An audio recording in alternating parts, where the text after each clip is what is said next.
말씀 22절과 23절 다시 한번 읽어보겠습니다. 시작.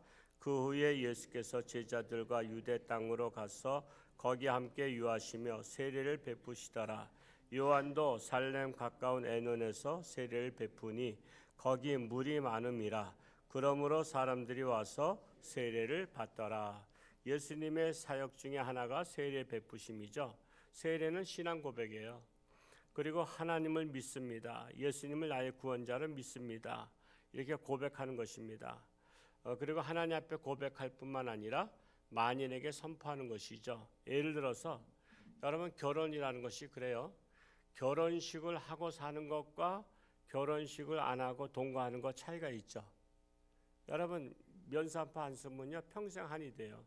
제가 언덕에 있을 때 어떤 분들이 오셨어요. 홍천 출신이라고 하는데 이미 자녀들도 다 장성했어요.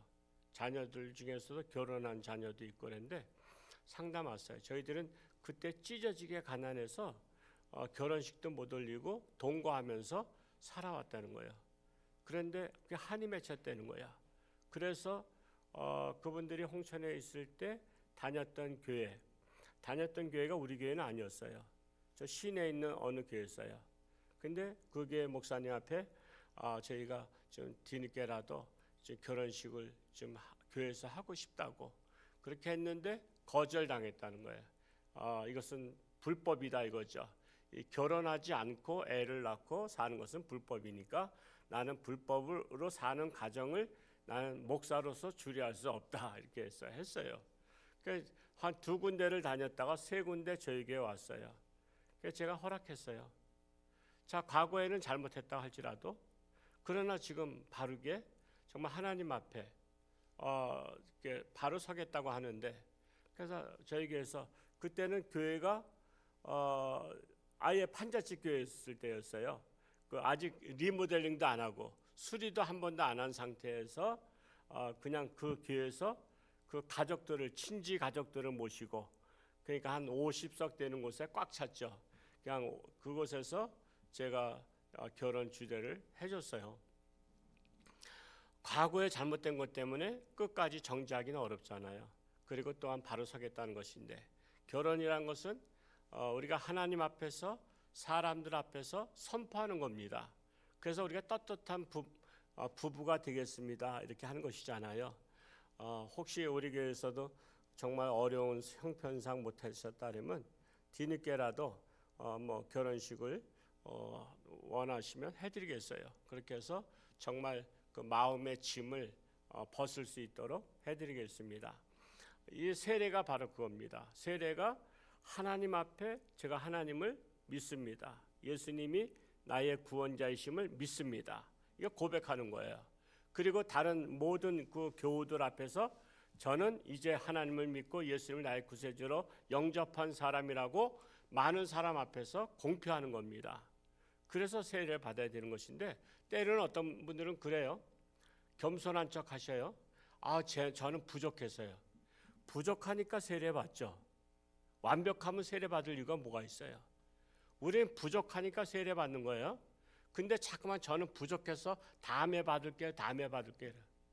그런 사람은 아직 난 하나님 인정하지 않겠다는 거예요. 하나님을 인정하고 예수님이 나 대신 십자가 못 박혀 죽으신 구원자이심을 믿으면요, 저 부족하지만 저 받아주세요 이렇게 할 수 있는 거예요. 그러니까 여러분 구역장님들이 이 구역 예배 드릴 때 꼭 요 구역에 있는 것만 하지 마시고 두루두루 뭐 세례 받을 때가 되면 혹시 세례 받지 않은 우리 구역 성도가 있는지 자녀가 있는지 이런 것을 다 챙기시기 바랍니다. 좀 챙기는 분이 됐으면 좋겠어요. 그렇게 해서 사순절 기간에는 사순절에 우리 기도합시다 하고 좀 우리 새벽기도 나옵시다. 힘들지만 그래도 한번 일주일에 몇 번이라도 한번 도전해 봅시다. 이러면서 챙겨주시고, 그래서 챙기는 구역장이 인기가 있잖아요. 그러니까 챙기는 구역장한테 자꾸만 서로 갈라래. 그러니까 1년 지내보면 알아. 우리 구역장님은 챙기는 구역장인가 아니면은 오면 오고 말면 말고 하는구나. 그러면은 거의 다 챙기는 구역장한테 가서 한번 제대로 배우고 싶어 해요. 그래서 구역 짜기가 어려운 게 바로 그거야. 구역 짜기가. 구역장인들은 신앙생활 말 잘 듣는 사람 원하지만 말 잘 듣는 사람은 자기를 챙겨주고 본이 되는 구역장한테 가길 원한다니까. 그러니까 이게 안 맞는 거야. 구역장이 원하는 사람과 원하는 사람들이 구역장 원하는 거가 안 맞아요. 안 맞기 때문에 이게 한 달 막 그냥 다시 짜고 이렇게 하는 게 그런 거예요. 그래서 시험 드는 분들이 덜어 있는 게 그런 원인이에요. 그래서 우리는 정말 내가 구역장을 하든 교구장을 하든 회장을 하든 내게 속한 자들을 챙기는 자가 되어야 하는 것입니다.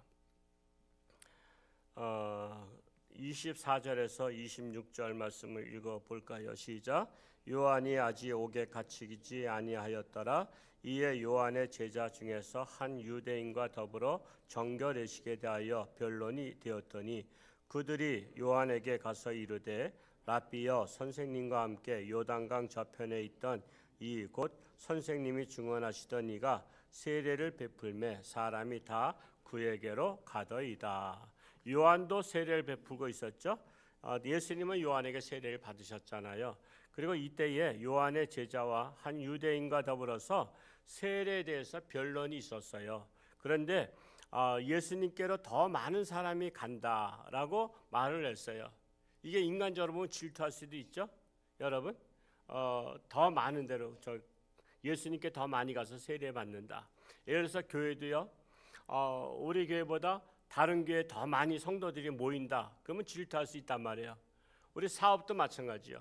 누구 같이 오픈했는데 어느 사업에는 막 많아. 제가 속초 가서 늘 조금 좀 마음이 아리다고 할까 뭐라 할까 그건 보면 속초 중앙시장에 가면 그 만석 닭갈비라고 있죠. 만석 닭갈비 그거 유명하잖아요. 근데 거긴 닭갈비 집이 엄청 많아. 닭갈비 골목이야. 근데 만석 닭갈비는 몇십 메터 줄을 서서 기다리고 있어. 근데 그 옆에는 팔이 날리고 있어. 그럴 때 참 마음이 아린 거예요. 내가 아는 집은 아무도 없어. 그럼에도 불구하고 저 집은 저렇게 줄을 서서 그냥 한 몇십 분씩 줄을 서서 자기 차례를 기다리는데 그 옆집은 손님이 없어요. 손님이 없어. 그럼 얼마나 마음적으로 힘들까? 그거를 손님들이 저쪽 만석 닭갈비에 기다리고 있는 것을 볼 때 얼마나 힘들겠어요. 그 마음 아시겠죠, 여러분도? 그래서 배려가 참 중요한 겁니다. 배려가. 제가 그 미우라 아야코에 대해서 한번 말씀했죠. 그분 가게가 너무 잘 되니까 그 남편 목사님께서 당신 너무 잘 되니까 이건 문제다. 다른 가게들은 어떻게 먹고 사냐. 그러니까 물건을 자꾸만 들어놓지 말고 물건을 좀 잘라라. 그래서 뭐 이것도 안 놓고 저것도 안 놓고 그러니까 손님들이 와서 찾다가 그거는 저쪽 집에 가게에 있습니다. 저쪽 집 가게에 있습니다. 그러니까 가게들끼리 서로 그냥 하나가 되는 거야. 하나가 되고 그랬더니 손님들이 또 끊어졌어. 한가해졌어. 한가해지니까 그분이 이 글의 은사가 있거든. 작가의 은사가 있어서 작가의 은사를 시간이 많으니까 글을 쓴 거야. 근데 글을 쓰다가 그것이 빙점이 그게 세계적인 베스트셀러가 돼서 구멍가게 하는 것에 수백 배 돈을 벌었다는 거 아니에요. 수백 배. 그러니까 이 나눔이란 게 중요한 거예요. 배려가 중요한 것입니다. 세례 요한이 질투할 수도 있죠. 제자들도 질투할 수 있어. 아니 먼저 세례 베풀기 시작한 것은 세례 요한이야. 근데 예수님께로 더 많이 가더이다 그런 것입니다.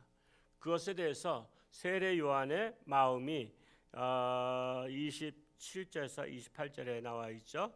자, 27절 28절 읽어볼까요? 시작. 요한이 대답하여 이르되 만일 하늘에서 주신 바 아니면 사람이 아무것도 받을 수 없느니라. 내가 말한 바 나는 그리스도가 아니요 그의 앞에 보내심을 받은 자라고 한 것을 증언할 자는 너희니라. 요한이 내가 말한 바 나는 그리스도가 아니요 자신은 그리스도가 아니라는 거예요. 그리고 또한 27절에 만약 하늘에서 주신 바 아니면 사람이 아무것도 받을 수 없느니라. 즉 세례는 하늘에서 주신 것이다. 즉 예수님이 베푸신 것은 하늘에서 주신 것을 베푸는 것이다. 그러니까 문제 없다 이거예요. 하늘에서 주신 것을 베푸시는데 거기 사람이 많이 간다고 해서 문제될 것이 없다라고 하는 것입니다. 그래서 이 세례는 하나님의 이름으로 베푸는 거예요. 우리가 목사님들이 머리에 손을 얹고 하지만 그 머리 위에 예수님께서 함께 손을 얹는 거예요. 우리 육신의 눈으로는 목사님의 손만 보이지만 영안으로는 예수님께서 손을 얹고서 기도하신다는 사실입니다. 그래서 우리가 때가 되면 세례를 받는 것이 중요한 것이, 그것은 바로 내가 하나님을 믿습니다 고백하는 행위이기 때문에 그런 것입니다. 우리 29절에서 30절 읽고 마치겠습니다. 시작. 신부를 취하는 자는 신랑이나 서서 신랑의 음성을 듣는 친구가 크게 기뻐하나니 나는 이러한 기쁨으로 충만하였노라. 그는 흥하여야 하겠고 나는 쇠하여야 하리라. 신부와 신랑의 비유는 그리스도인은 신부요 예수님은 신랑이라고 말씀하고 있는 것입니다. 이제부터 예수님은 흥해야 되겠다. 이제 예수님이 오셨으니까 이제 내게로 오던 자들이 이제 예수님께로 가도 좋다 이거예요. 왜? 내가 예수님을 빛내게 하기 위해서 내가 먼저 온 것이지 내 세력을 굳히려고 온 것이 아니다 이거예요. 나는 예수님께 영광을 돌리기 위해서. 교주들이 착각하는 게 그거 아니에요. 자기들이 인기가 있다 보니까 예수님을 뒤로 제껴놓고서 자기가 영광을 받으려고 하는 거잖아요. 근데 세례 요한은 그게 아니야. 내가 이제는 그동안에 많은 사람들이 나한테 와서 내가 인기가 있었지만 내 인기는 아무것도 아니다. 나는 예수님의 오심을 예비하러 내가 먼저 길을 닦은 것이다 이거예요. 우리가 옛날에 조선시대 때 우리 그건 뭐죠? 대감이 지나가면요, 그땐 길이 지금처럼 넓지도 않아. 길이 조그마. 그 신장로라고 하기도 하잖아요. 비켜라 비켜라 하는 그 종이 있어요. 종이 비켜라 비켜라 하니까 막 비켜. 그러니까 종이 막 그냥 교만해져. 그래서 그 종의 아내가 그랬대잖아요. 당신 때문에 비키는 줄 아느냐? 당신 뒤에 대감이 있기 때문에 비키는 거야. 대감이 없이 당신은 혼자 가면서 한번 비켜라 비켜라 해봐. 비킬까? 그러면 야 이놈의 자식아 네가 뭔데 비키라 비키라 하냐고. 야단 맞죠? 대감님이 뒤에서 행차하시니까 비켜라 비켜라 하니까는 말을 듣는 것은 종의 말을 듣고 비키지만 사실은 그 뒤에 대감이 있기 때문에 비키는 거예요. 우리가 예수님의 길을 예비하는 겁니다. 내가 아무리 잘났고 내가 아무리 능력이 있어서 많은 성도가 모인다 할지라도 내 뒤에 누가 계시기 때문에, 예수님이 계시기 때문에 모이는 것이지 예수님이 안 계시면 아무것도 아닌 거예요. 그러니까 이단들은 아무것도 아닌 거야. 그 뒤에 예수님이 안 계시니까 자기가 예수님 노릇을 하니까 그냥 허상을 믿고 있는 거예요. 허상을, 헛된 것을 믿고 있는 거예요. 우리는 그런 것에 빠지지 않도록 해야 될 것입니다. 박영호 권사님이 아직까지 입원해 계시죠. 그리고 또 용해주 안수집사님 모친께서도 계속 어려운 가운데 계셔서 지금 집사님이 계속 병원에 계신데 위에서 기도하시고, 그 외에도 환자분들 많이 있는데 각 교구마다 구역마다 선교회마다 기도할 수 있기 바랍니다. 기도하겠습니다. 할렐루야. 고맙고 감사하신 아버지 하나님, 오늘도 사순절 기간을 맞이해서 예수님의 고난을 생각하며 우리가 주님 앞에 나왔습니다. 참으로 주님께서 받으신 고난은, 내가 받을 고난을 주님께서 받으셨습니다.